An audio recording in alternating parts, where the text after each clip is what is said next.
नमस्कार, मैं हूं प्रतीक त्रिवेदी। भैया जी कहिन में आपका स्वागत है। आज जिस मुद्दे पर बात करनी, पूरी दुनिया में इसकी चर्चा, और जो कोरोना को लेकर, उसका नए वेरिएंट को लेकर, उसका नए वेरिएंट जब हम बात करें तो मोटे तौर पे इसको कह सकते हैं कि ये जो नया कोरोना आ गया है, इसको लेकर कितना डर, कितनी बात सही, कितनी बात गलत। कहाँ तो पूरी दुनिया नए साल के जश्न को मनाने के लिए तमाम तैयारी कर रही थी, और तमाम एक रोशनी सी दिख रही थी कि चलिए साहब, एक टीका आ गया है, वैक्सीन आ गई है और अब कुछ इस पर हम काबू पा लेंगे। लेकिन ये कि जो नई मुसीबत सामने खड़ी हुई है, इसने तमाम सारे लोगों को एक बार फिर चिंतित कर दिया है। पूरी दुनिया में इस बात को लेकर चिंता है। आज जो मेरा ये प्रोग्राम है, खास तौर से मैं अच्छा होता ये प्रोग्राम में बाहर खड़े होकर कर सकता, लेकिन जैसा आप इस बात से भी वाकिफ हैं कि मैं बाहर इसलिए नहीं जा सकता क्योंकि एक कोरोना से युद्ध जीत करके मैं वापस आया हूं, और तमाम सारे एहतियात बहुत ज़रूरी हैं, जितने हमारे लिए तो जितनी जनता के लिए भी, वो सबके लिए है।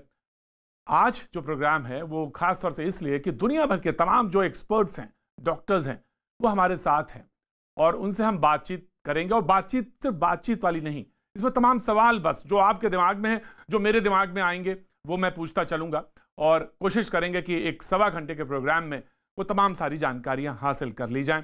आप वैक्सीन को लेकर भी होंगे चिंतित, कब कैसे कहाँ होगी, इस बात को लेकर भी चिंतित हैं कि हमने एक दूरी बनाई है ब्रिटेन से, उससे करीबन 40 मुल्कों ने भी एक दूरी बनाई है अब उसका, लेकिन उससे पहले क्या कहीं कुछ पहुंच तो नहीं गए। तमाम सारे सवाल हैं। सबसे पहले मैं डॉक्टर से आपका तारुफ कराना चाहूँगा जो हमारे साथ आज यहाँ पर मौजूद हैं।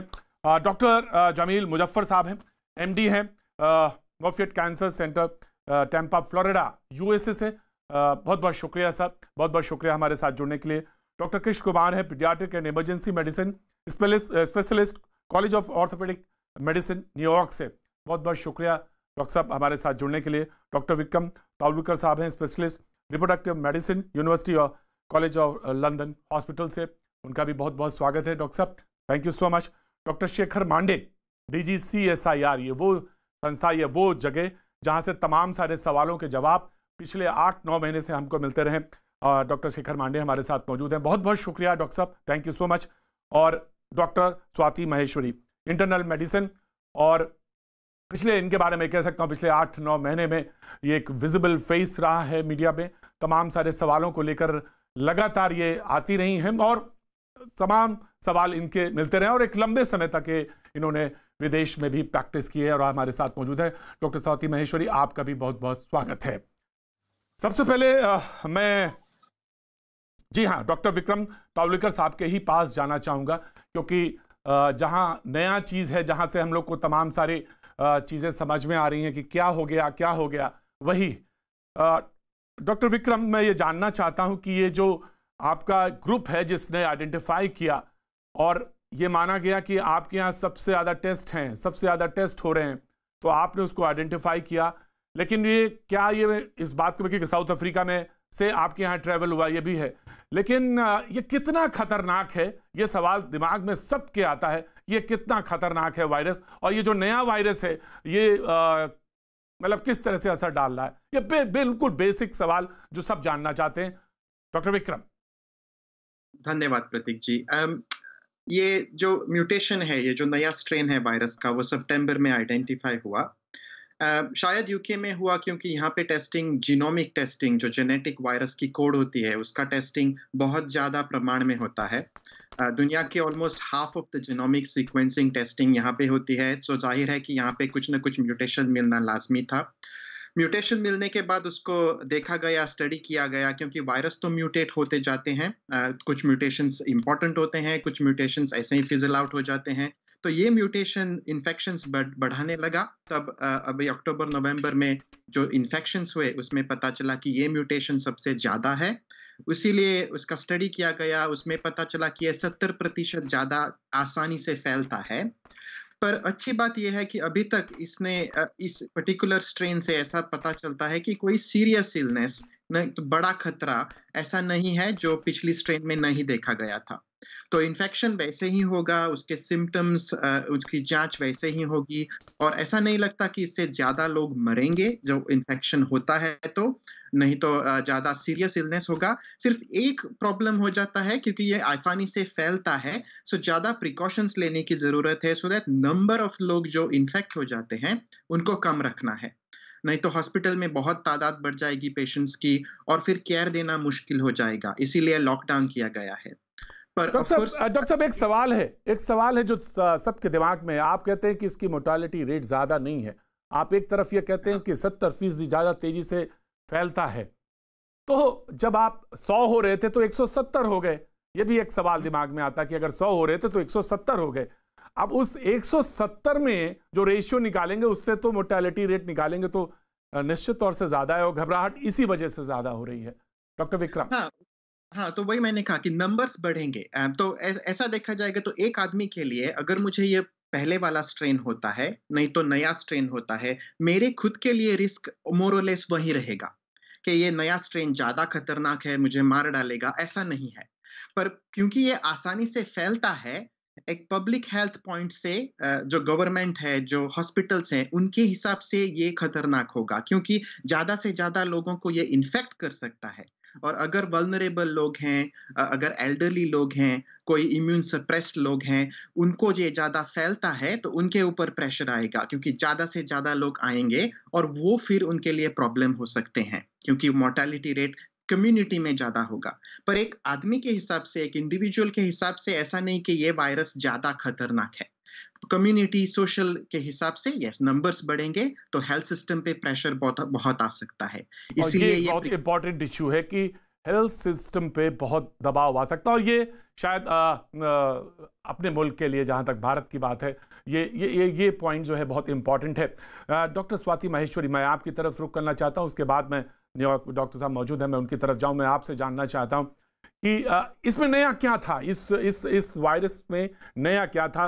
और क्योंकि मैं आपसे अप्रैल से लगातार प्रोग्राम्स के जरिए आपसे जुड़ा रहा, तो मैं जानना चाहता था कि ये ऐसा तो नहीं है कि अगर आप साउथ अफ्रीका में हैं और हमारे यहाँ इतनी तादाद है, तो ऐसा तो नहीं है कि हमने ट्रीट भी कर दिया हो इसको और ट्रीट होके निकल भी गए हो लोग। तो और जो घबराहट है इस मुल्क में, सबसे ज़्यादा लोग सवाल लगातार इसको लेकर पूछ रहे हैं, वो क्या है। और इसमें नया क्या था कि हमारी जो टेस्टिंग में, हमारे पास जो टेस्टिंग है उसमें हम इसको देख पाएंगे, क्योंकि ब्रिटेन में तो कर लिया, बहुत सारी जानकारियां उन्होंने हमको साझा भी कर दी, लेकिन डर तो लगातार है हमारे यहाँ भी। बिल्कुल ठीक कहा आपने। देखिए प्रतीक जी, और भेष बदलना जो है वो वायरस की फितरत में है और खुद को ताकतवर बनाने के लिए वायरस अपना भेष बदलता रहता है और इसी तरह से वो अपनी संरचना को बदल रहा है। लेकिन अगर अब हम देखें जो अभी तक लगातार जब से कोरोना विश्व में आया है तब से लगातार जो है हमें जब से जानकारी है तब से ये म्यूटेट कर रहा है। हर महीने लगभग 2-3 बार म्यूटेट करता है, लेकिन अभी तक जितने भी म्यूटेशंस हुए वो चिंताजनक नहीं थे। लेकिन अभी ये जो पहला म्यूटेशन हुआ है इसमें स्पाइक प्रोटीन्स में भी म्यूटेशन है, जिसकी वजह से चिंता बढ़ गई है क्योंकि इसमें N501Y करके एक म्यूटेशन है, दूसरा एक और H69V70 म्यूटेशन है, जिसकी वजह से ये ज्यादा तेजी से लोगों को पकड़ रहा है, ज्यादा तेजी से शरीर के अंदर प्रवेश कर रहा है। अगर हम अपनी टेस्टिंग देखें तो हमारी टेस्टिंग में भी हम 3 जीन की टेस्टिंग करते हैं, NS और ORF जीन, और अगर 2 जीन पॉजिटिव, ये अगर मैं कहूं, मैं डॉक्टर साहब मैं आपको रोकूं, अगर आप कहें कि ये 3 जीन की आप टेस्टिंग करते हैं और इसमें कैसे आइडेंटिफाई, ये इसी से आइडेंटिफाई हो जाता है, तीनों से आइडेंटिफाई हो जाता है या कैसे? देखिए अगर इसमें से 2 भी पॉजिटिव आते हैं, NS या ORF में से अगर 2 भी पॉजिटिव आते हैं तो हम मानते हैं कि व्यक्ति कोरोना पॉजिटिव है। और अभी ये देखा जा रहा है कि जिनमें ये नया वेरिएंट है उनमें S जीन डिटेक्ट नहीं हो रही। तो अब ICMR ने भी बोला है कि भारत में जो ऐसे पिछले कुछ दिनों में टेस्ट हुए हैं 1-2 महीने में, जिनमें कि S जीन डिटेक्ट नहीं हुई है, उनका उस सैंपल्स का दोबारा से आकलन किया जाएगा और देखा जाएगा कि कहीं ये वेरिएंट तो नहीं था जो कि उस वक्त मिस हो गया, क्योंकि जीनोम टेस्टिंग के द्वारा ही वेरिएंट की खबर हमें पता पता चली है, केवल आरटी-पीसीआर से पता नहीं चल सकता। तो अब लेकिन हम रेट्रोस्पेक्टिवली ज़रूर देख सकते हैं कि पीछे जो सैंपल्स आए थे उनमें से कहीं कोई वेरिएंट तो नहीं था, या अभी जो अब आने वाले लोग हैं जो कि ब्रिटेन से या साउथ अफ्रीका से भारत में आए हैं, उनमें ये स्ट्रेन आया तो नहीं, कहीं ऐसा ना हो कि हमें पता नहीं हो ये स्ट्रेन पहले ही आ चुका हो। तो ये सब चीज़ें अब आईसीएमआर और भारत का जो पुणे इंस्टीट्यूट है, वो दोनों ही अब जीनोमिक एनालिसिस कर रहे हैं और देख रहे हैं कि भारत में इसकी क्या स्थिति है। लेकिन वहीं जैसे अभी डॉक्टर साहब ने भी कहा, घबराने की ज़्यादा बात इसलिए नहीं है क्योंकि अभी तक तो जो प्रारंभिक जानकारी आ रही है उसके मुताबिक ये ज़्यादा फेटल नहीं है, ये ज़्यादा मोर्टेलिटी नहीं कर रहा है। लेकिन ये बात सही है कि जैसे-जैसे मामले बढ़ेंगे, आप भारत में भी देख रहे हैं, अभी दिल्ली में जब संक्रमण बढ़ा तो अस्पतालों में जगह नहीं थी, बेड्स नहीं थे लोगों को भर्ती करने के लिए, और यही एक परेशानी है जो जब जी, ज़्यादा तादाद में एकदम से लोग आते हैं, तो राइट, अस्पतालों में जगह नहीं होती उन्हें देने के लिए, और इसी वजह से मोर्टेलिटी रेट बढ़ता है। तो उसको राइट। रोकने के लिए ज़रूरी है कि लोग ये ना समझें कि कोरोना खत्म हो गया है और निराश भी नहीं हो, लेकिन सतर्कता अपनी पूरी रखनी इस वक़्त नहीं, बहुत नहीं, ज़्यादा बिल्कुल। और ज़रूरी हो। और ये तमाम सारी जानकारियां जब पहुंचती हैं लोगों के पास तो वो इस बात से मुतमईन होते हैं, इस बात से आपकी जानकारी से कि नहीं हमको कैसे फाइट करना है, ये अपने को तैयारी भी करते हैं। मैं डॉक्टर जमील के पास रुख करना चाहूँगा। डॉक्टर जमील, ये बात सामने आ रहा कि 70% ज़्यादा फैलाव है इसका। जैसे डॉक्टर स्वाति महेश्वरी भी कह रही थी कि जीन जो हैं पहले सिर्फ 2 ही कर रहे थे हम, एन और ओ आर, तो लेकिन अब हम जो है एस को भी डिटेक्ट करते हो, जिससे पता चला कि ये नया वेरिएंट है। अब सवाल ये है डॉक्टर जमील कि कौन से इसकी जद में ज़्यादा हैं लोग, ये जानना चाहते हैं, क्योंकि ये कहा जा रहा था कि जवान लोग जो हैं वो ये जो कोरोना का जो पुराना हिस्सा वायरस था उसमें उनको ज़्यादा खतरा नहीं है, ज़्यादातर वर्नेबल वो हैं या ज़्यादा परेशानी के सबब वो लोग हैं जिनको कोई ना कोई, जैसे डायबिटीज़ है, शुगर, खासतौर से किडनी के पेशेंट हैं या लिवर के पेशेंट हैं या कैंसर पेशेंट हैं, वो लोग ज़्यादा हैं। लेकिन इसमें लेकर क्या एहतियात बरतने की ज़रूरत है, डॉक्टर जमील? प्रतीक जी, मुझे जो अभी मेरे कॉलीग ने कहा वो सही कह रहे हैं कि ये स्ट्रेन बहुत जल्दी फैलता है, पर उसमें इसकी जो डिजीज है वो थोड़ी माइल्ड होती है, बट जो लोग इससे ज़्यादा अफेक्टेड होंगे वो वही लोग होंगे जो ओल्डर एज के हैं और जिनके पास जिनकी और बीमारियां हैं, जैसे अगर किसी के पास डायबिटीज़ है या जैसे हमारे यहाँ कैंसर के मरीज बहुत सारे हैं, तो अगर वो लोग हैं जिनकी शरीर की शक्ति जो है बीमारी से लड़ने की कम है, तो वो सब ज़्यादा अफेक्टेड होने का चांस है इससे भी। और ओवरऑल ये हमें नहीं लगता है कि इससे बहुत ज़्यादा लोगों की मरने की संख्या ज़्यादा हो जाएगी, पर क्योंकि ये 70% ज़्यादा फैलता है, इसलिए जो टोटल नंबर ऑफ मरीज होंगे वो ज़्यादा होंगे और इसलिए हमारे हेल्थ केयर सिस्टम पे बहुत स्ट्रेन पड़ने वाला है इसकी वजह से। और ये अपने आप में एक बड़ी चिंताजनक बात है। लेकिन डॉक्टर शेखर मांडे हमारे साथ मौजूद है। डॉक्टर साहब, हमारी तैयारी खासतौर से वैक्सीन को लेकर बार बार ये क्लैरिफिकेशन भी आ रहा है कि वैक्सीन जो है बड़ी इफेक्टिव है, तो मैं ये जानना चाहता हूँ कि खासतौर से हमारी तैयारी क्या है, और वैक्सीन को लेकर हम ये कह सकते हैं, जो टीका है उसको लेकर कह सकते हैं कि हम बखूबी इसको कवर कर लेंगे अगर हम 14 जनवरी से मान लेते हैं या लास्ट वीक ऑफ जनवरी से मान लेते हैं कि अगर हमको टीका मिलने या वैक्सीन लगना शुरू हो गए। डॉक्टर शेखर मांडे। वैक्सीन में तो ऐसे कह सकते हैं हम लोग कि वैक्सीन उतनी इफेक्टिव रहेगी जितनी नॉर्मल वायरस के लिए होती है, तो म्यूटेंट पे कोई फर्क नहीं पड़ेगा। और हमारे देश की वैसे तैयारी पूरी चल रही है कि जैसे वैक्सीन आ जाती है तो लोगों को वैक्सीन देने में शुरुआत हो जाएगी, तो उसमें कोई चिंता करने की वैसे जरूरत नहीं है। लेकिन लोगों के मन में जो सवाल आपने सही कहा कि क्या वैक्सीन उतनी इफेक्टिव रहेगी या नहीं ये म्यूटेंट के साथ, तो वो सवाल का जवाब बहुत आसान है कि वैक्सीन हम समझते हैं कि उतनी इफेक्टिव रहेगी जितनी नॉर्मल वायरस के साथ है, जितनी म्यूटेंट वायरस के साथ। नॉर्मल तो नहीं कह सकते, लेकिन बाकी जो सब म्यूटेशंस है उनके साथ जितनी इफेक्टिव है उतनी इसके साथ भी रहेगी, ये तो हम लोग जरूर कह सकते हैं। और तैयारी को लेकर डॉक्टर साहब, क्योंकि हेल्थ सिस्टम पे बहुत ज़्यादा दबाव पड़ सकता है, क्योंकि जब आप 100 पे थे, 100 लोगों को हो रहे थे, 170 हो जाएं, तो जैसा कि तमाम डॉक्टर्स कह रहे कि जो आपका पब्लिक हेल्थ सिस्टम है उस पर और ख़ासतौर से हॉस्पिटल्स पे एक दबाव आना है, तो उसको लेकर तैयारी और तमाम लैब्स को लेकर खास तौर से क्या रहेगा, ये जानना बहुत सारे लोग जानना चाहते हैं। क्या कुछ हम तैयार हैं इसको लेकर? तो ऐसी बात है कि हमारे यहाँ पे भी सीक्वेंसिंग काफी चल रही है वायरस के स्ट्रेन्स की, यानी कि जो वायरल आइसोलेट इधर उधर सब जा रहे हैं उनकी। हमारे देश में भी हमारी जो IGI भी दिल्ली में है, CCM भी हैदराबाद में है, ये लोग काफी सीक्वेंसिंग कर रहे हैं। और इसका मतलब यही रहेगा कि हमें सतर्क जरूर रहना पड़ेगा, जैसे डॉक्टर माहेश्वरी ने बताया कि सतर्क रहना बहुत जरूरी है। और सतर्क रहने का मतलब ये है कि हम लोगों को भी सीक्वेंसिंग जरूर करती रहनी पड़ेगी। और ऐसा कहीं म्यूटेशन पाया जाए जो थोड़ी तेजी से फैल रहा है, तो हम लोगों को उसका ख्याल करके उस इलाके में जाके लोगों को क्वारंटाइन, आइसोलेशन वगैरह थोड़े कड़े से करना होगा। राइट डॉक्टर साहब, मैं आपके पास आता हूं वापस। डॉक्टर कृष्ण कुमार हमारे साथ मौजूद हैं और बच्चों के ही डॉक्टर हैं, पीडियाट्रिक हैं। और मैं जानना चाहता हूं डॉक्टर कृष्ण कुमार जी, खासतौर से इस बात को लेकर बड़ी चिंता है। लोगों ने कहा कि बच्चे जो हैं इसके सबसे बड़े सामने भी लोग, मुझे जो जानकारी मुझे जो रिसर्च टीम ने दी उसमें उन्होंने कहा कि बच्चे इसकी जद में आने वाले ज़्यादा हैं और वो खतरे के तरफ ज़्यादा हैं। तो क्या जो नया स्ट्रेन है उसमें बच्चों और जवानों को लेकर खासतौर से विशेष एहतियात रखना चाहिए, क्योंकि ये जो नया स्ट्रेन है वो खतरनाक है खासतौर से बच्चों और जवानों को लेकर। डॉक्टर कृष्ण कुमार। हाँ जी, धन्यवाद भाई साहब मेरे को इंक्लूड करने का पैनल में। ये बात तो सच है कि इसका जो इन्फेक्शन है वो बच्चों पे तो अडल्ट यंग्स में ज़्यादा है। उसके साथ साथ ये भी है कि बच्चे जो होते हैं बड़े रेजिलियंट होते हैं। वो मट्टी में खेलते कूदते कब पले पैदा हो जाते हैं, बड़े हो जाते हैं, मालूम नहीं चलता। वो इसलिए है कि भगवान ने उनको इस तरह बनाया है कि इस दुनिया भर के जितने अब्यूज है वो झेल लें। वायरस तो इनके लिए छोटी मोटी बातें होती हैं।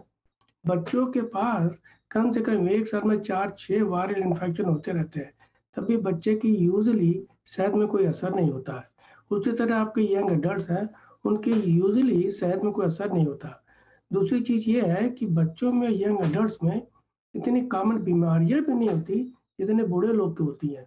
बूढ़े लोग को लीवर प्रॉब्लम है, कैंसर की प्रॉब्लम है, डायबिटीज़ की प्रॉब्लम है, ब्लड प्रेशर की प्रॉब्लम है। अमूमन तौर पे बच्चों में ये सब बीमारियां नहीं होती, तो बच्चे रिलेटिवली काफ़ी सेफ रहते हैं। ये जो कोरोना का वेरिएंट आया हुआ है, इससे लोगों को घबराने की जरूरत ही नहीं है। ये तो भाई आते हैं जाते रहते हैं, कोई ऐसी बात नहीं है। हम लोग पहले भी थे, अब भी हैं और बने रहेंगे सदा। और अपन को ये जरूर करना है कि बेसिक जो प्रिकॉशंस है अपने पास, मास्क लगाइए, आप हैंड हाइजीन करिए, हाथ धोते रहिए, कपड़े आप अपने बदलते रहिए, 6 फीट की डिस्टेंस बनाए रखिए, सोशल डिस्टेंसिंग करते रहिए। वो आपकी बेसिक चीजें हैं, आप उसको बिल्कुल ना भूलें। डॉक्टर साहब, आपकी बात तो सुन के मुझे लग रहा है कि मुझे आपको प्रोग्राम में लगभग हफ्ते 2 हफ्ते में एक बार जरूर बुलाना चाहिए, क्योंकि आपने जो जान डाल दी मुझे तो इतना खौफ, क्योंकि मैं तो खुद अभी कोरोना से बाहर आया, तो मुझे तो आपने जो बात है खासतौर से इस बात को लेकर तमाम लोगों के सवाल हैं कि बच्चे और जो जवान है वो बहुत ज़्यादा उसकी जद में है और बहुत ज़्यादा परेशानी। लेकिन आपने जितना कहा मुझे तो लगता है कि everything is good, normal. Doctor Krishna Kumar. बिल्कुल साहब, ऐसे इतना देखिए, इसे कोरोना ने 2-4 देखिए, सोशल डिस्टेंसिंग, भाई आदमी को आदमी चाहिए, ह्यूमंस को ह्यूमन चाहिए बातचीत करने के लिए, घूमने फिरने के लिए। एक तो लॉकडाउन जरूरी है, चलो ठीक है कर लिया। एट द सेम टाइम आपके ऊपर मेंटल स्ट्रेस इतना आ गया है पिछले 6-8 महीने में दुनिया में हर लोग के ऊपर, वो अच्छा नहीं अपने लिए लॉन्ग टर्म के लिए। आप बेसिक हैंड हाइजीन करिए और कम से डिस्टेंस करते रहिए। साथ साथ आप अपना फ्लू का टीका जरूर लगवाते रहिए। ये तो इसकी वैक्सीन तो आ गई, कोरोना की जो आ गई है, बाकी जितने वैक्सीन हैं दुनिया में डेवलप हो रखी है। हम लोग का कर्तव्य है कि बच्चों को, बूढ़ों को, सबको वैक्सीन जरूर लगवा देना चाहिए। घबराने की वैसी कोई बात नहीं है। 100 साल पहले भी अपना स्पेनिश फ्लू आया था, तभी ह्यूमन रेस अर्थ में बराबर बनी रही। उसके पहले भी स्मॉल पॉक्स आया था, उसके पहले भी प्लेग आया था।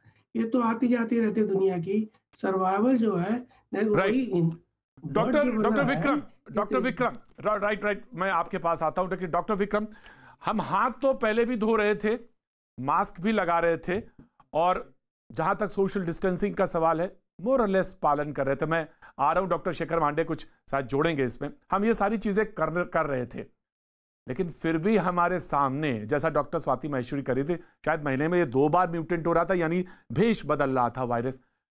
अब क्या करें डॉक्टर साहब? ये बात सच है कि मैं डॉक्टर कृष्ण कुमार की बात से एक जोश आया मेरे अंदर, एक, और जो तमाम सारे प्रोग्राम देख रहे हो उनके अंदर भी एक हलचल जरूर हुई होगी कि चलो अच्छा भाई, इतना बड़ा डॉक्टर कह रहा है यार, कम से कम इस पे तो विश्वास हो सकता है, इस एंकर पे विश्वास हो या ना हो, कम से कम इस पे तो विश्वास हो ही सकता है। डॉक्टर कृष्ण कुमार के इतनी बड़ी बात कही, व्हाट टू डू, अब नेक्स्ट क्या करें डॉक्टर साहब? हाथ धो रहे हैं, मास्क लगा रहे हैं, सोशल डिस्टेंसिंग कर रहे हैं, लेकिन उसके बावजूद हमको ये पता चला नया स्ट्रेन आ गया। अब हम कहां इसको लेकर, क्योंकि आप कुछ ज्यादा जानकारी है हमारे पास खासतौर से इस वायरस को लेकर, लेकिन हम रुके कहां जाके, क्या करें, व्हाट टू डू?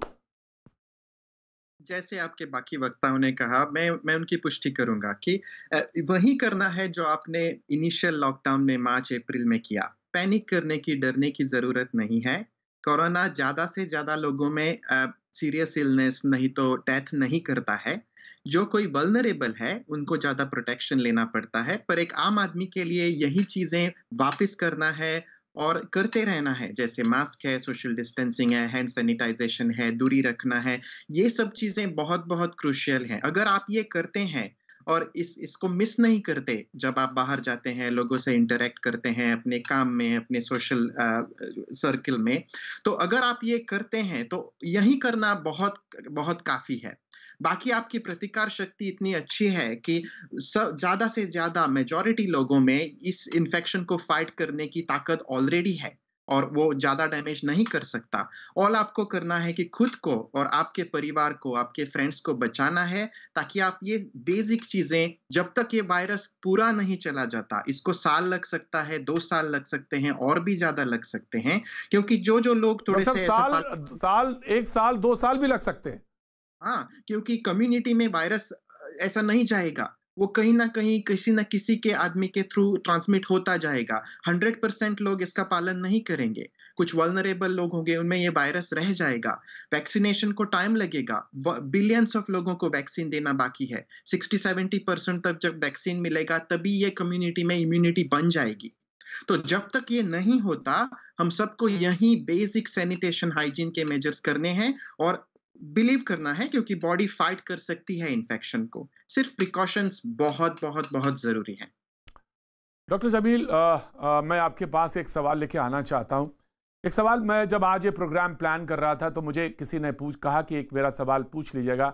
हालांकि कोरोना किसी को अगर एक बार हो गया तो क्या ये जो नया वेरिएंट है ये इससे दोबारा हो सकता है या उसकी जद में आ सकता है? कोरोना पेशेंट है तो क्या उसकी जद में आ सकता है वो, और ये उसके लिए कितना घातक होगा? डॉक्टर जमील मुजफ्फर। ये जो नया म्यूटेशन वायरस में आया है, इससे ऐसा लगता नहीं है कि जिन लोगों को पहले कोरोना हो चुका है उनको फिर से हो जाएगा। इसकी संभावना कम है। और हमें हमारे यहाँ जैसे यहाँ पे सेंटर फॉर डिजीज कंट्रोल है, CDC, तो CDC ने अभी तक यही कहा है कि जो वैक्सीन हमें मिलना शुरू हो गया है पिछले हफ्ते से, वो इस पर्टिकुलर स्ट्रेन के अगेंस्ट भी इफेक्टिव होना चाहिए। सो अगर आपने वैक्सीन लगवा लिया है या अगर किसी को कोरोना हो गया है पहले, तो फिर से कोरोना होने का चांस कम है। पर ये बिल्कुल नया है, इसलिए हमें इसके बारे में अभी पूरी तरह से पता नहीं है और तो थोड़ा और जानकारी चाहिए। पर ऐसा लगता है कि दोबारा से कोरोना अगर नहीं होना चाहिए इससे। ये नया है और इसके बारे में और जानकारी चाहिए। मैं ऑफ कोर्स डॉक्टर स्वाति आपके पास आना चाहता हूँ, लेकिन डॉक्टर शेखर मांडे के पास भी एक सवाल लेके जाना चाहता हूँ, अगर वो हमारे साथ लाइन पर। हाँ डॉक्टर शेखर, मैं ये जानना चाहता हूँ कि क्या जैसे कि लंदन में तो उन्होंने किया कि उन्होंने एरियाज आइडेंटिफाई कर दिए कि 1, 2, 3 यहाँ पे शायद सोशलाइजिंग हो सकती है, लेकिन 4th जो कैटेगरी है वहाँ पे आप नहीं जाएंगे न्यू ईयर में, और शायद ये सबसे ज़्यादा उन्होंने ऐसा किया। लेकिन क्या लॉकडाउन हमारे यहाँ भी ज़रूरत हो गई है, खासतौर से जब ये वेरिएंट नया दिखाई पड़ रहा है? डॉक्टर शेखर। लॉकडाउन के फायदे और नुकसान दोनों है। कि पिछली बार क्या हुआ था कि तो what happens is, I mean, economic slowdown also is another factor to consider. So instead of locking down, we can actually have the strategy of identifying and isolating people. That probably works better, and that's what exactly the government might try to look at, is identify people who have actually contacted with this new strain and then try to isolate them or quarantine them so that it doesn't spread too much. That would be a good strategy. Thank you. Thank you doctor साहब। Doctor Shekhar Pandey का कहना है कि हमको identify करना चाहिए ऐसे लोगों को, और जहाँ पे कि उनको क्वारंटाइन करना चाहिए, उनको अलग थलग करना चाहिए, राधा कि ये हम सोचें कि हम एक पूरा जगह को इसको पूरा एक लॉकडाउन करें। डॉक्टर स्वाति, मैं आपके पास आना चाहता हूँ, लेकिन वक्त एक छोटे से ब्रेक के बाद मैं आपसे शुरुआत करूंगा, लेकिन छोटे से ब्रेक के बाद हम फिर तमाम सारे सवाल जो आपके दिमाग में हैं खासतौर से कोरोना को लेकर उसको फिर से एक बार उठाएंगे। वक्त छोटे से ब्रेक का।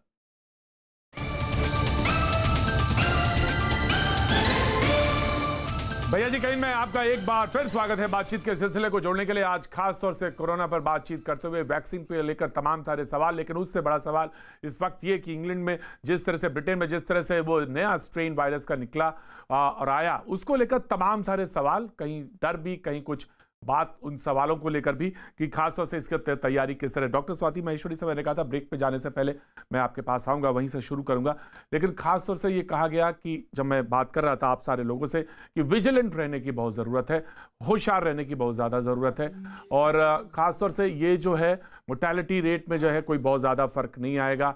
हमको ख़ासतौर से जहाँ तक पर्सनल लेवल की बात है, व्यक्तिगत तौर से बात है, किसी मरीज़ के आपको वही खतरा है, उतना ही खतरा है जितना पुराने यानी जो कोरोना हो रहा था वैसे स्थिति में।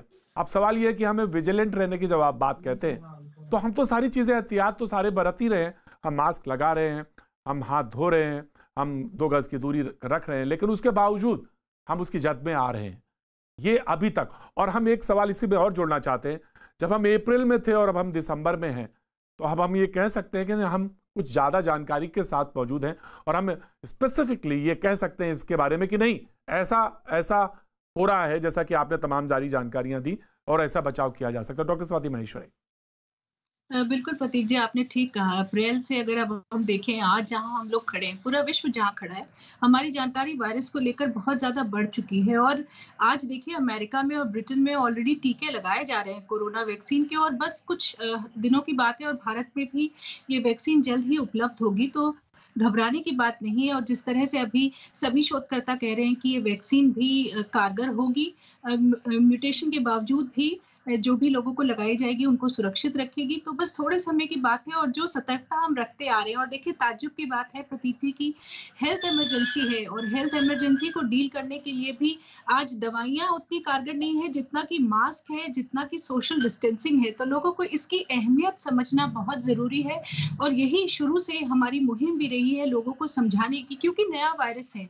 आज भी हमारे पास उसकी ऐसी दवा नहीं है जो हम कहें कि ये कोरोना वायरस की ही दवा है। ज़रूर अब वैक्सीन आनी शुरू हुई है जिससे कि बहुत उम्मीद जागृत हुई है, लेकिन अभी तक 11 महीने में हमने इस वायरस को कैसे कंट्रोल किया है? हम लोगों ने इस वायरस को mask, social distancing, health sanitization, इन्हीं चीज़ों से कंट्रोल किया है। तो यही चीज़ें अभी आगे भी हमें लेकर जाएंगी। हमें हताश नहीं होना है, परेशान नहीं होना है, और इन सब चीज़ों को करते रहना है। और देखिए अब खास तौर से क्या होता है कि जैसे जैसे मामले कम होने लगते हैं, लोग थोड़े लापरवाह होने लगते हैं। कई बार सोचते हैं चलिए एक बार मॉल चले जाते हैं, क्या हो गया, बच्चों को भी ले जाते हैं, अच्छा पार्टी कर लेते हैं, अच्छा शादियों में चले जाते हैं। और पिछले कुछ दिनों में अगर आप देखें तो सबसे ज्यादा मामले शादियों से ही सामने आए। पूरे जितने भी लोग शादी में शरीक हुए, काफी लोगों को इकट्ठे कोरोना हुआ है। तो कहीं ना कहीं अभी भी हमें ये सोचना बस जरूरी है कि जब तक और थोड़ा समय पास नहीं हो जाता, जब तक कि वैक्सीन की मुहिम शुरू नहीं हो जाती है, लोगों तक वैक्सीन पहुंचनी नहीं शुरू हो जाती, यही एहतियात के तरीके हैं जो रखने ज़रूरी हैं। और अगर इनको हम रखें तो ये आसान भी है, मुश्किल नहीं है। जहां इतना वक्त काटा है तो थोड़ा वक्त और काट सकते हैं, और बहुत ज़्यादा सतर्कता की इस वक्त जरूरत और सबसे बड़ी बात तो ये कि जब आप मजबूरी में हो तो आपके पास यही ऑप्शन है और कोई ऑप्शन ही नहीं है, क्योंकि अगर ये ऑप्शन नहीं किया तो फिर आप कोरोना की जद में आएंगे और ठीक हो जाएंगे, निश्चित तौर से ठीक हो जाएंगे, लेकिन अगर ज़्यादा लापरवाही हुई तो आपको अस्पताल तक जाना पड़ेगा। इसमें कहीं कोई डराने की बात नहीं है, आपको हकीकत बयानी है। लेकिन खासतौर से इस नए वेरिएंट के बारे में जो कोरोना का नया भेष बदलता हुआ स्वरूप दिखाई दिया, एम्स के डायरेक्टर रणदीप गुलेरिया साहब ने भी कुछ इस पर कहा और ये बात जानना बेहद जरूरी है, उनको भी सुन लेते हैं। इससे बात मैं आगे रुक करता हूँ। Doctor Randeep Guleria. Whatever data we've got from in UK and especially from London and South East London, England, suggests that this virus, this mutant, is more infectious, but it doesn't lead to more hospitalization or increased mortality. Therefore, I think we need to be more vigilant in terms of COVID-appropriate behavior. Even if this, let's say, the strain comes into India, if we are very vigilant in terms of physical distancing, wearing a mask, and avoiding crowded areas, then we will not allow it to spread in our community, and that would help in containing the number of cases that may happen because of this virus, which spreads very quickly. लगभग वही बातें जो अभी panel में discussion हो रहा था, जो अभी डॉक्टर कह रहे थे, विजिलेंट होने की यानी होशियार रहने की जरूरत है। हमारे पास वही हथियार है, मास्क, हाथ धोना और सोशल डिस्टेंसिंग। लेकिन खासतौर से वैक्सीनेशन को लेकर तमाम सारी बातें हो रही हैं और एक बड़ा मुहिम है, बड़ा चैलेंज है हमारी सबसे मेडिकल फ्रेटर्निटी के सामने भी इतना बड़ा चैलेंज पिछले कुछ सालों के अंदर नहीं रहा होगा जितना बड़ा ये सामने एक साथ आया है। यानी आगे पीछे तो कुछ ना कुछ चैलेंजेस हमेशा रहते हैं, लेकिन ये चैलेंज इतना बड़ा एक साथ सामने आया है और इसी पर लेकर तमाम सारी बातें हैं। मैं डॉक्टर कृष्ण कुमार के पास जाना चाहता हूं। डॉक्टर साहब, खासतौर से यहाँ इंडिया में इस बात को लेकर है कि वैक्सीनेशन होगा तो कैसे होगा। बड़े बुजुर्ग कहते हैं कि इसको लगाना चाहिए या नहीं लगाएंगे, इस पर भी एक तरह का बहुत सारा है, क्योंकि तमाम सारे जगह पे मुल्क के राष्ट्रपति, प्रधानमंत्री सामने आए और उन्होंने इस बात के लिए प्रेरित भी किया और इस बात की तस्वीरें भी दिखाई। तो यहाँ पर खासतौर से इंडिया में ये कैसे वैक्सीनेशन को लेकर किस तरह से बातें हैं। बहुत सारी मुल्कों में कह रहे हैं कि हम साहब नहीं लगवाएंगे और बहुत सारे दिमाग में भी बातें हैं, उनको क्लियर कैसे कर सकते हैं, क्योंकि आप जैसे लोग जब सामने आएंगे बताएंगे तो बहुत सारे लोग इस बात को समझेंगे कि वैक्सीनेशन की अहमियत क्या है। डॉक्टर कृष्ण कुमार।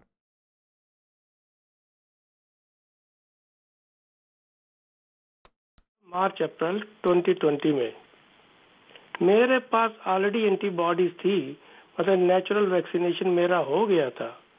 उसके बावजूद भी मेरी उम्र है 66 साल की, उसके पश्चात भी मैंने वैक्सीन लगवाया कोरोना का लास्ट वीक जाके। वो इसीलिए लगाया कि नेचुरल इन्फेक्शन से जो आपकी इम्यूनिटी बढ़ती है उसका अभी कोई हम लोग को मालूम नहीं कितने महीने रहेगी कितने महीने नहीं रहेगी, इसलिए आपको ये वैक्सीन लेना जरूरी है।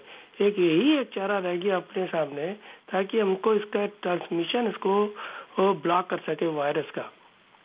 अगर 50-70% लोग इम्यूनाइज हो जाए कोरोना वायरस से तो ये आगे नहीं फैलेगा इतना जितना तेजी बढ़ रहा है। लोगों को कोई घबराने की जरूरत नहीं है। ये तो मैं ये कहूँगा, ये तो भगवान का दिया वरदान है, आपको इतनी जल्दी वैक्सीन मिल गई। यूजुअली वैक्सीन को तैयार करते करते 8 से 10 साल लग जाते होते हैं, लेकिन इस समय जो हमारा ने वैक्सीन तैयार हुई है बड़े रिकॉर्ड टाइम में हुई है। It is really a miracle. आदमी लोगों को कोई नहीं सोचना चाहिए, स्पेशली उनके लिए जो वल्नरेबल एज ग्रुप है, 60 से ऊपर है, उनको डायबिटीज हो रखी है, जो इम्यून कम्प्रोमाइज्ड है, जो क्रॉनिक लिवर डिजीज है, क्रॉनिक किडनी डिजीज है, कैंसर का मरीज है, सबको ले लेनी चाहिए। ये आपके फायदे के लिए, कोई घबराने की बात नहीं है। जैसे आम टीकों में होता है, थोड़ा बहुत आपको बुखार आएगा, थोड़ा बॉडी में पेन रहेगा, इससे ज्यादा कुछ है नहीं उसके अंदर। बहुत ही सेफ है वैक्सीन, एक्सट्रीमली सेफ। मैं तो ये कहूँगा आप लोग प्लीज प्लीज, मैं बैक करता हूँ, प्लीज आप लगवाइए। डॉक्टर जमील, यही जो तर्क डॉक्टर साहब ने दिया, यही तर्क तमाम सारे लोग इसके उल्टा इस्तेमाल करते, कहते इतनी जल्दी आ गई, 9-10 साल भी जिसमें लगता था वो 1 साल में बन गया, ये कैसे होगा, और इसका तो बुरा असर आएगा, और इससे क्या हो जाएगा, हम तो लगवाएंगे नहीं। लेकिन सवाल ये है कि हमारे पास जो डॉक्टर साहब ने कहा कि ये तो ईश्वर का ऊपर वाले का शुक्रगुजार होना चाहिए कि जो हमारे वैज्ञानिकों ने, हमारे डॉक्टर्स ने इतनी जल्दी इसको लाके दे दिया। डॉक्टर जमील, ये हमारे वैज्ञानिकों का एक बहुत बड़ा वो है, कंट्रीब्यूशन है कि इतनी जल्दी टाइम में वैक्सीन उन्होंने बनाया है। और इसके बारे में एक चीज हमें याद रखना चाहिए कि इससे पहले सार्स और मर्स हुआ था, तो उसके इसमें वैक्सीन डेवलपमेंट चालू किया गया था और उस पे डेवलप करके इन्होंने बनाया है, इसलिए टाइम कम लगा है। पर जैसे यहाँ पे यूनाइटेड स्टेट्स में फेज 1, फेज 2, फेज 3 ट्रायल्स हुए हैं और उन्होंने उसकी सेफ्टी को देखा है, इसलिए मुझे लगता नहीं है कि लोगों को डरने की जरूरत है।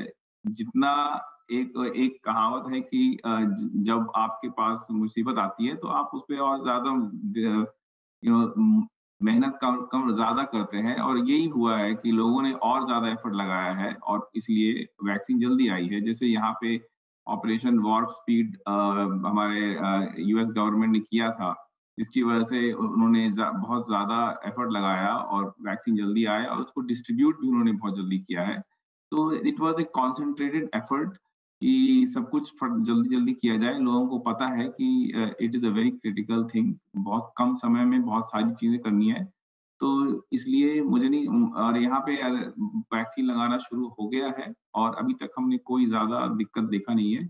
लॉन्ग टर्म प्रॉब्लम्स तो बाद में देखे जा सकते हैं, पर अभी तक यही लगता है कि वैक्सीन काफ़ी इफ़ेक्टिव है और सेफ है। इसलिए जितना जल्दी हो सके, जितनी ज़्यादा जनता को लगवाना चाहिए।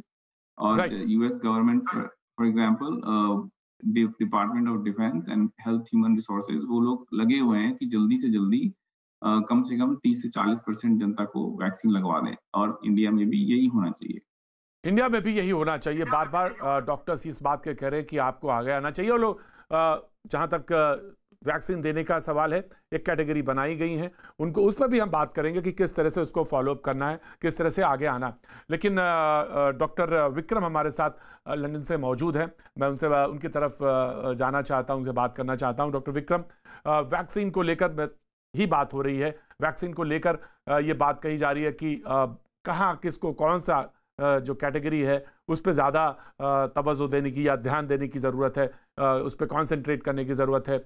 बच्चों को रोका जा सकता है, बच्चों को बाद में दिया जा सकता है, यंगस्टर्स रोके जा सकते हैं, लेकिन अबव 50 जो हैं उनकी तरफ जाना, जो वर्नेबल जो ग्रुप हैं, यानी जो किसी बीमारियों से ज़्यादा परेशान है या ग्रसित है, उनको पहले देने की ज़रूरत है या बहुत बहुत कॉन्सेंट्रेट करने की वहाँ पर ज़रूरत है। ये बात बार बार कही जा रही है। लेकिन वैक्सीन को लेकर एक बात है, इफेक्टिवनेस को लेकर, और क्या ये एक भी सवाल पूछा जाता है कि अगर लगा ली वैक्सीन तो उसके बाद क्या हम फ्रीली घूम सकते हैं?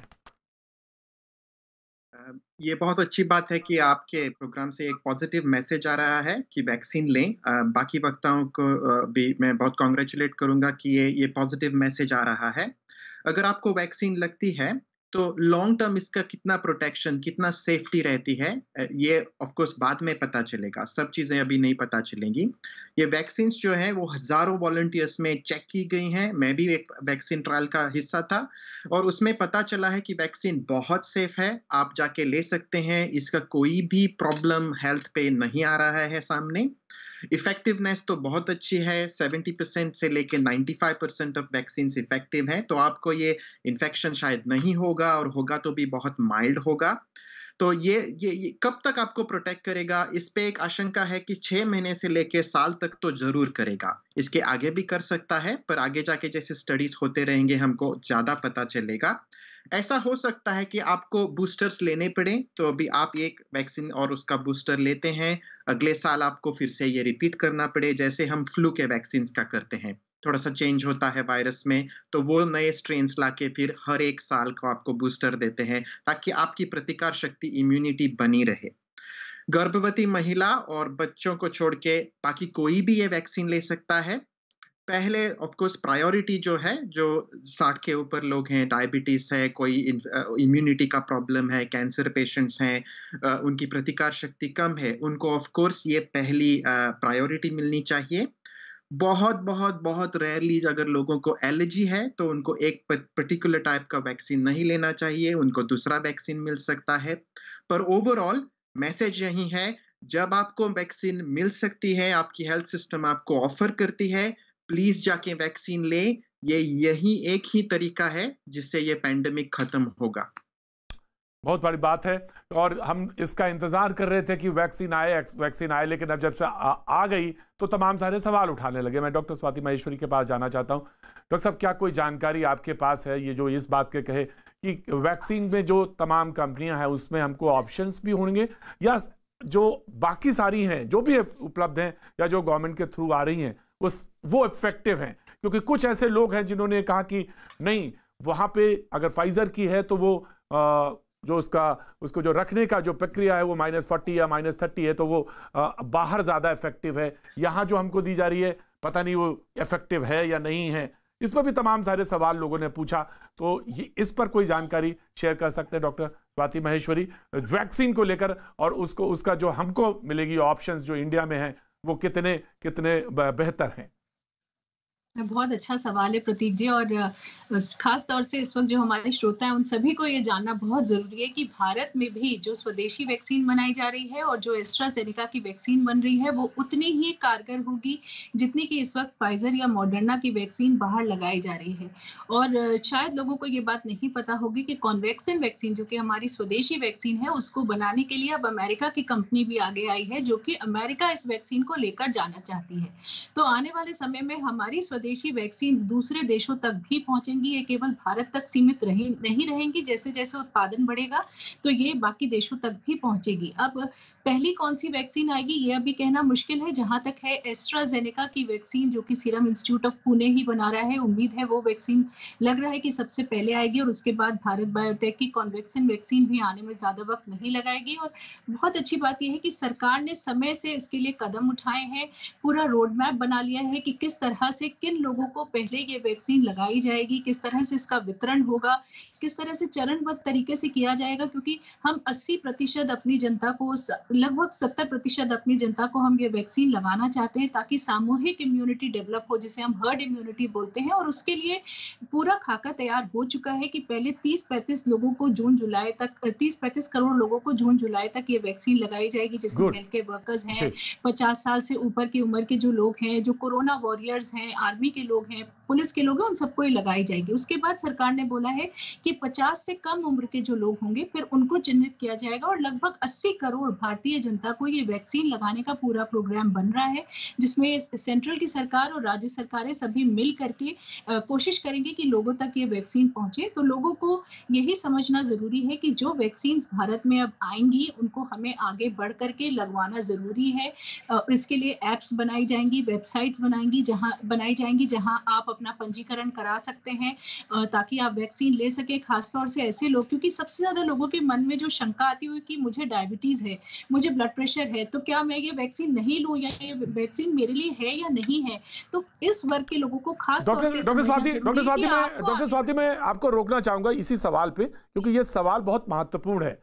क्योंकि कैंसर पेशेंट कहता है कि मुझे लेनी चाहिए या नहीं लेनी चाहिए, मेरे ऊपर क्या आफ्टर इफेक्ट होगा। क्योंकि डॉक्टर्स जब ये कहते हैं कि इसके आफ्टर इफेक्ट्स बाद में पता चलेंगे, वैसे मेडिकल साइंस ये कहती है कि फौरी तौर पे आपका इलाज किया जाना चाहिए। जो इस समय प्रॉब्लम है हम उसको ट्रीट कर रहे हैं, क्योंकि ये नई तरह है, महामारी है, तो इसके आफ्टर इफेक्ट बाद में ही पता चलेंगे। तो एग्जैक्टली मैं आपसे ब्रेक के बाद यही सवाल पूछूंगा डॉक्टर स्वाति।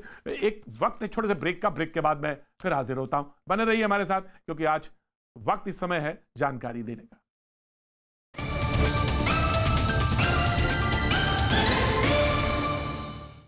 की तैयारी में जुटी हुई थी, ना सही भारी भरकम, कहीं कुछ छोटा मोटा ही सही, लेकिन तभी कोरोना ने नया भेष बदल के एक बार फिर से दस्तक दी और सारी के सारी दुनिया एक बार फिर से चौंक गई कि ये फिर क्या आया, नई मुसीबत कैसे आई, कैसे सामना हो रहा है। बात करने के लिए हमारे साथ दुनिया भर से डॉक्टर्स जुड़े हुए हैं और अपने एक्सपर्ट्स हैं वो, जो कि बराबर बात कर रहे हैं। मैं बगैर वक्त दवाए डॉक्टर स्वाति माहेश्वरी के पास जाना चाहूंगा। उन्होंने जब ब्रेक पे था मैंने उनसे कहा था, ये सवाल हमारे सामने बना हुआ है कि अगर कोई वनरेबल है, यानी कोई कैंसर पेशेंट है, कोई डायबिटिक है, कोई किसी परेशानी से जूझ रहा है, लीवर का प्रॉब्लम है, उसके सामने सबसे बड़ी चैलेंज ये आ रहा है कि वैक्सीन लूं या ना लूं। अगर ले लिया, क्योंकि आप ही लोग कह रहे हैं कि इसके क्या नुकसान है, क्या फायदे हैं, वो बाद ही में पता चलेगा। तो हम तो एक लड़ाई लड़ ही रहे हैं, दूसरी मुसीबत ना खड़ी हो जाए। ये तर्क है जो बार बार लोग कहते हैं। हालांकि वैक्सीन लेना, जैसे कि सारे लोगों ने कहा, बहुत जरूरी है। डॉक्टर स्वाति। देखिए प्रतीक जी, इनफैक्ट ये जो ग्रुप है जिनको कि पहले से बीमारियां हैं, ये ऐसा वर्ग है जिसको कि प्राथमिकता की सूची पर सबसे आगे रखा गया है। यानी कि इनको हम वैक्सीन पहले लगाना चाहते हैं, इन्हें पहले सुरक्षित करना चाहते हैं, क्योंकि ये कोरोना के संक्रमण की संभावनाएं भी इनमें ज्यादा थी और अब इनको देने से हम चेन ऑफ ट्रांसमिशन पे भी लगाम लगा पाएंगे। और लोगों को चिंता करने की बात इसलिए नहीं है क्योंकि अब जो वैक्सीन हैं ये लाइव वैक्सीन नहीं है, ये सारी नई टेक्नोलॉजी से बनाई जाने वाली वैक्सीन हैं, या फिर इनमें वैक्सीन के मरे हुए अंश का जो वायरस है उसके मरे हुए अंश का इस्तेमाल किया जाता है, तो इनमें आने वाले समय में भी हम ये मान करके चल रहे हैं कि कोई ऐसे खास दुष्परिणाम सामने नहीं आएंगे। जो मामूली टीकाकरण से दुष्परिणाम होते हैं उन्हीं की संभावनाएं हैं कि वो छोटे-मोटे साइड इफेक्ट्स लोगों में दिख सकते हैं, लेकिन उससे ज़्यादा अभी लॉन्ग टर्म चाहे स्टडीज नहीं हुई तो भी हम ये मान के चल रहे हैं कि नहीं होंगे आने वाले समय में ऐसे, और लोगों को और जो ज़रूर ये चैलेंजेस वैक्सीन होंगे लगवानी चाहिए। और जो चैलेंजेस जी। होंगे उनको हम कंट्रोल कर सकते हैं, ये बात है। डॉक्टर बिल्कुल, जमील, आपके पास बिल्कुल। आना चाहता हूँ, खासतौर से आप जिस इंस्टीट्यूट से जुड़े हैं वो कैंसर का इंस्टीट्यूट है, दुनिया में जाना जाता है। खासतौर से कैंसर पेशेंट्स हैं, क्योंकि आप मौजूद हैं तो मैं पूछ लेता हूं कि कैंसर पेशेंट्स की तरफ से ये सवाल है। बहुत सारे लोग इस बात को लेकर चिंतित हैं, किसी तरह से वो निकल के आए हैं पूरे 8-9 महीने में, उनके दिमाग में सवाल है कि क्या टीका ले लेने में ठीक रहेगा या नहीं। डॉक्टर जमील मुजफ्फर। एक बहुत ही भयंकर बीमारी है, और कैंसर जब फैलता है तो सबसे पहला काम ये करता है कि आपके शरीर की इम्यूनिटी को कम कर देता है। इसलिए ये कॉमन सेंस है कि अगर आपके शरीर की क्षमता ही नहीं है किसी बीमारी से लड़ने की, तो आपका जो है किसी भी बीमारी से परिणाम और ज्यादा खतरनाक होंगे। और जो कीमोथेरेपी मिलती है लोगों को, वो इम्यून सिस्टम को और कम कर देती है। इसीलिए हमारे यहाँ रिकमेंडेशन है कि सारे कैंसर पेशेंट्स को जल्द से जल्द वैक्सीनेशन दिलवा दिया जाए। और जैसा कि डॉक्टर महेश्वरी ने अभी कहा कि ये लाइव वैक्सीन नहीं है, हमारे यहाँ तो mRNA वैक्सीन मिल रही है, जिससे खुद में कोविड होने का कोई चांस नहीं है। तो इसलिए जो बेनिफिट है एक कैंसर पेशेंट को वैक्सीन दिलवाने का, वो बहुत बहुत ज्यादा है, और उसका जो साइड इफेक्ट्स है वो बहुत ही मिनिमल है। तो हमारे कैंसर पेशेंट जो हैं वो one of the first group of patients होने चाहिए जिनको वैक्सीन लगवाना चाहिए, क्योंकि वो और भी ज्यादा रिस्क पे हैं कॉम्प्लिकेटेड केसेस होने के, अगर उनको कोविड हो जाएगा। देखिए, तो बहुत इसीलिए महत्वपूर्ण है, बहुत महत्वपूर्ण है कि अगर आप कैंसर पेशेंट हैं तो आपको तो पहला ग्रुप होना चाहिए, और ये कंसीडर भी किया जा रहा है कि आपको सबसे पहले दिया जाएगा वैक्सीन, लेकिन आपको आगे आना चाहिए, क्योंकि उस खास तौर से जब आपकी इम्यूनिटी सबसे कम है। और जैसे कहें खतरे की कोई बात नहीं है। डॉक्टर जमील फ्लोरिडा से हैं, अमेरिका से हैं, और उन्होंने इस बात के लिए क्लियर किया कि इसको लेने में कोई दिक्कत नहीं है। हमारे साथ DGCSIR फिर से जुड़ गए डॉक्टर शेखर मांडे, मैं आपका फिर से स्वागत करता हूं। डॉक्टर शेखर, एक बात फिर से दिमाग में ये बात आई कि तैयारियों को लेकर खासतौर से ये बात बार बार कही जा रही है कि जो हम वैक्सीनेशन करेंगे अपने देश में खास तौर से, उसमें तमाम सारे ग्रुप्स हमने बनाए हैं, और उन ग्रुप्स में का एक 80 करोड़ का लगभग अभी डॉक्टर स्वाति मशहूर बता रही थी कि एक फिगर है जो हम अपने देश में देने वाले हैं लोगों को। तो खास तौर से इस तैयारी को लेकर लोग जानना चाहते हैं कि किस तरह से हमको ये दिया जाएगा और कैसे जानकारी हम तक आएगी, और हमको किस तरह से आगे मूव करना होगा। अगर इसमें कोई जानकारी हो तो अगर दें तो बहुत महत्वपूर्ण होगा। डॉक्टर शेखर मांडे। तो जानकारी तो मेरे पास ऐसी कुछ नहीं है कि सरकार का क्या प्लान है, लेकिन सरकार के प्लान्स तो पूरे तैयार है। हमारे नीति आयोग के डॉक्टर पॉल है, हमारे स्वास्थ्य और परिवार कल्याण मंत्री के मंत्रालय के सेक्रेटरी है, ये सब इन लोगों ने प्लान तो अच्छे बनाए होंगे। लेकिन ये जानना जरूरी है कि अगर हम देश में इतने बड़े स्तर पर चुनाव कर सकते हैं तो वैक्सीन देना भी चुनौती जरूर है, लेकिन फिर भी वैक्सीन देना पॉसिबल है, संभव है। तो इसलिए लोगों को चिंता करने की बहुत ज़्यादा ज़रूरत नहीं है। और सरकार वैसे भी सरकार प्रायोरिटीज़ तैयार की हुई है सरकार ने, कि जैसे कि बार बार हम लोग अखबारों में पढ़ते हैं कि हेल्थ केयर वर्कर्स, डॉक्टर्स, फिर बुजुर्ग लोग, जिन लोगों को डायबिटीज़, हार्ट अटैक हो, इन लोगों को ऐसे प्रायोरिटी में 1, 2, 3, 4 पे आते हैं वैसे वो लोग, और ये सरकार ने बार बार बताया हुआ है, और मेरे ख्याल से अखबारों में भी ये खबर छपी हुई है। तो इसलिए बहुत ज़्यादा चिंता करने की ज़रूरत वैसे नहीं है कि किस तरह लोगों तक पहुँचेगी और किस तरह इसको दिया जाएगा। मेरे एक व्यूअर हैं, उन्होंने जबलपुर से हैं, इन्होंने मुझे लिख के भेजा है, और एक सवाल उनका है, जो बीमार नहीं हुए हैं, जिन्होंने कोरोना को नज़दीक से नहीं देखा है, आप अच्छी बात है आपने नहीं देखा, उनकी हिचक दूर करने के लिए क्या टीका लगाने के लिए मनाया जाएगा? मैं तो साहब आपसे कहता हूँ, जितेंद्र जी आपने जो लिखा है, सवाल भेजा है, मनाने का जहाँ तक सवाल है, वक्त तो अभी ये है कि आप देख रहे हैं सारे दुनिया भर के डॉक्टर्स जो हैं इस मुहिम में लगे हैं कि किसी तरह से निपटा जाए, अगर सवाल है मनाने का, तो आपसे तो मैं यही कह सकता हूं, गुजारिश कर सकता हूं कि मान जाइए और तमाम सारे आसपास के लोगों को जो है इस बात के लिए प्रेरित करिए कि टीका के लिए आगे आएं, वैक्सीनेशन के लिए आगे आएं और लगाएं। डॉक्टर विक्रम हमारे साथ लगातार मौजूद हैं लंदन से, जहां पे ये नया वायरस आया। मैं जानना चाहता हूं खासतौर से वहां आप लोगों ने जो टीका लगाया उसके बाद कितने दिनों तक वॉच किया, और अभी जो आपने वैक्सीनेशन किया उसके क्या रिजल्ट्स हैं, क्योंकि आप खुद उसमें शरीक थे, तो लोग जानेंगे सुनेंगे तो बहुत सारे प्रेरित भी होंगे। डॉक्टर विक्रम। तो जब ट्रायल की गई तब उस पर बहुत मॉनिटरिंग था। जब ट्रायल के लिए हमें चुना गया तब बहुत सारे टेस्ट होते हैं, आपके वाइटल्स चेक करते हैं, आपके हेल्थ का एक स्क्रीनिंग हो जाता है। फिर जब आप टीका लेते हैं और उसके बाद एक बूस्टर भी होता है 1 महीने के बाद, तब आपकी सब चीज़ों पे ध्यान दिया जाता है। आपको कोई सिम्पटम हुए, कोई साइड इफ़ेक्ट्स हुए, आपके बाकी के जो पैरामीटर्स हैं हेल्थ के, वो महीने के बाद कैसे हो रहे हैं, आपके स्वैब्स लिए जाते हैं, ब्लड टेस्ट किए जाते हैं, ताकि ये पता चले कि कोई भी साइड इफ़ेक्ट हो रहा है या नहीं। तो बहुत सेफ्टी पे ध्यान दिया गया था पूरी ट्रायल के अनुसार। अभी जो एक्चुअल वैक्सीनेशन जो हो रहा है, जो टीके लग रहे हैं, 5 लाख से ऊपर लोगों को लग चुके हैं। उनको नंबर दिया जाता है ताकि उनको कुछ भी तकलीफ हो, थोड़ा सा बुखार, थोड़ा सा फ्लू जैसा इलनेस, इससे ज़्यादा कुछ भी तकलीफ हो तो वो कॉल कर सकते हैं। हर एक सिम्पटम, हर एक साइड इफ़ेक्ट बहुत नज़दीकी से मॉनिटर किया जा रहा है, और अभी तक ट्रायल से और एक्चुअल वैक्सीन से कुछ भी ऐसा नहीं सामने आया है जो हेल्थ के लिए बुरा हो। तो बहुत रीअश्योरिंग अभी तक डेटा है। आपकी बात बहुत तसल्ली दे रही है। ये बात थी यूरोप से, यानी लंदन से थी, ब्रिटेन से थी, लेकिन मैं आपको अमेरिका से भी ये बात जानना चाहूँगा कि वहाँ पे जब ये हुआ, वहाँ कितने लोगों को क्या कुछ असर रहा, क्या लोगों के दिमाग में। एक सवाल जरूर है खास तौर से, वो मैं बाद में पूछूंगा, लेकिन मैं डॉक्टर कृष्ण कुमार आपकी ही तरफ से आ रहा हूँ, मुखातिब हो रहा हूँ। मैं ये जानना चाहता हूँ कि वहाँ पे कोई साइड इफेक्ट या किस बात को लेकर, क्योंकि तमाम सारे लोगों के दिमाग में ये है कि साइड इफेक्ट्स बहुत ज़्यादा परेशान करें, ऐसा तो नहीं होगा। डॉक्टर कृष्ण कुमार।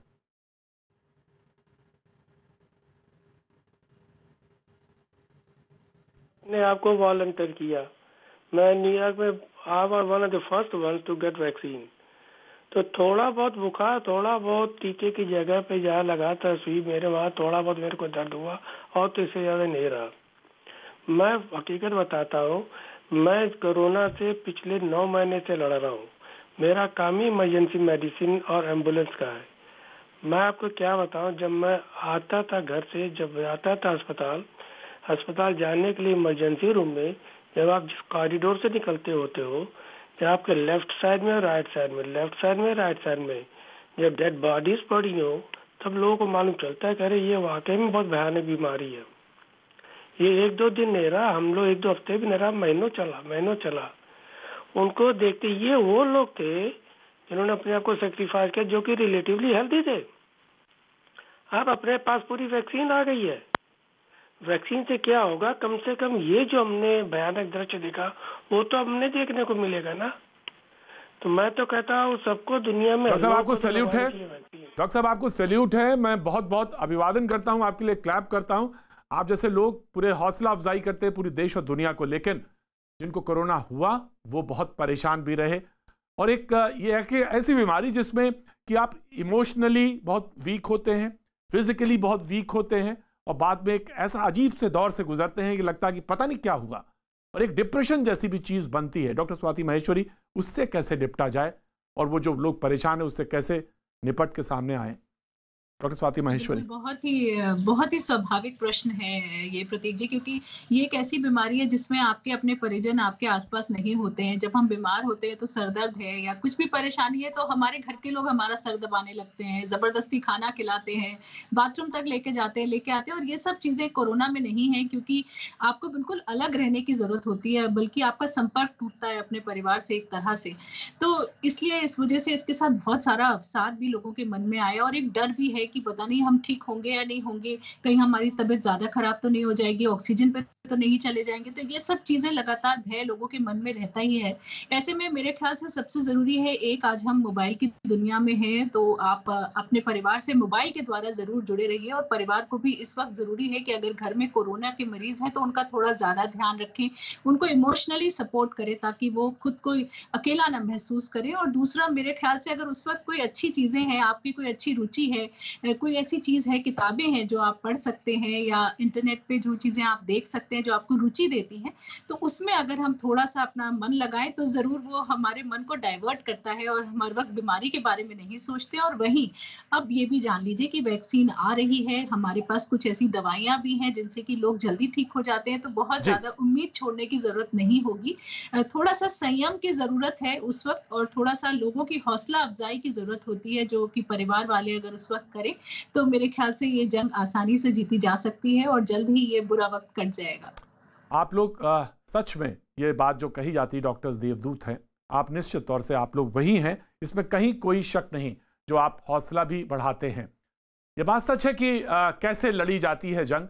जंग तो लड़ी जाती है, उसके नियम तो वही है कोरोना के जो तमाम सारे लोगों ने बताया। लेकिन मैं अपनी एक बात कह सकता हूं, मैंने बचपन से एक चीज़ पढ़ी है कि किताबें बहुत अच्छे दोस्त होती हैं। यकीनन मुझे इस बात पे तभी पता चला जब मैं खुद कोरोना के पेशेंट के तौर पर रहा, और मैंने जब वो किताबों से दोस्ती तो खैर रही, लेकिन जब मैं वहाँ रहा अस्पताल में, तो मुझे लगा, समझ में आया कि सच में मेरे लिए तो ये बहुत अच्छी था बात, क्योंकि आपसे बात करने वाला कोई नहीं होता, और तब आपको लगता है कि हाँ, वास्तव में किताबें आपका अच्छा दोस्त बन सकती हैं। लेकिन जुड़े रहें परिवार से, परिवार वाले उनसे जुड़े रहें और लगातार संपर्क में रहें, क्योंकि हौसले के साथ साथ आपके लिए हिम्मत बढ़ाने का काम भी परिवार करता है। वक्त आज सिर्फ इतना इजाजत देता है, लेकिन कल फिर आपसे होगी मुलाकात। बने रहिए हमारे साथ।